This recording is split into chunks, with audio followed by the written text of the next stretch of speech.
and the amendment. While I myself have not had to face the situation, many of my friends and family have, and in advance of writing the speech, I reached out to them and they wanted their stories shared today.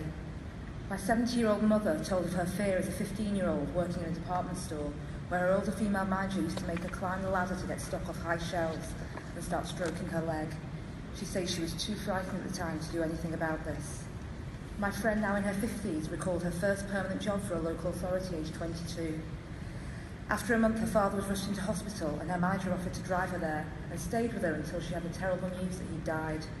2 weeks later, he started touching her inappropriately at work and making suggestive remarks. She was scared to be in the office too early or too late when colleagues weren't there. When he then held her against a wall and groped her, she finally broke down and was able to talk to her mum and then reported to a female colleague. Nothing further happened, and a month later, he went to another authority. She later heard he was dismissed for sexual harassment. She told me, "I often think if I'd been brave enough to report him to the correct people, I could have saved a few other women from going through the same thing.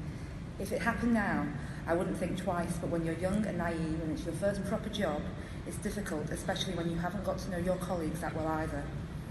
A friend now in her 30s shared how in her first job she was employed by a bank and hadn't been there long when her boss slapped her on the bottom and made a rude comment. She said to me, "I felt shocked, numb and frozen at the time, but I knew it wasn't right. Later that day, a colleague asked why I'd changed throughout the day. I responded with what had happened. They positively supported me to talk straight to my boss's boss, backed up with writing down everything I could at the time. A meeting was held and I was supported. I was also grilled and asked whether I wanted this person sacked, which I wasn't prepared for. I feel they should have decided this themselves." A friend in her teens who works as a shop girl in a Blackpool pub says, "A couple of months ago I won an award, which meant more people knew my name. This made my job 100 times harder, as every week I go out into the crowd and each time a different person will grab me, and this includes women as well as men.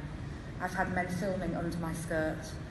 I grabbed the phone off one man to delete this image, but he pushed me, and as he was getting kicked out by the bouncers, I tried getting the phone back but couldn't. I contacted the police, but they didn't want to know and never did anything. So right now he has this video of me, and I don't know what he's got or who he's shared it with, and it makes me feel sick."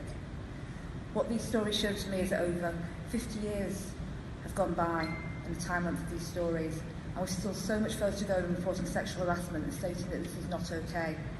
While some of my younger friends feel more able to speak out about sexual harassment in the workplace, there are many women, often young, low-paid, in insecure employment, who feel as if they voice their concerns, they can lose their job.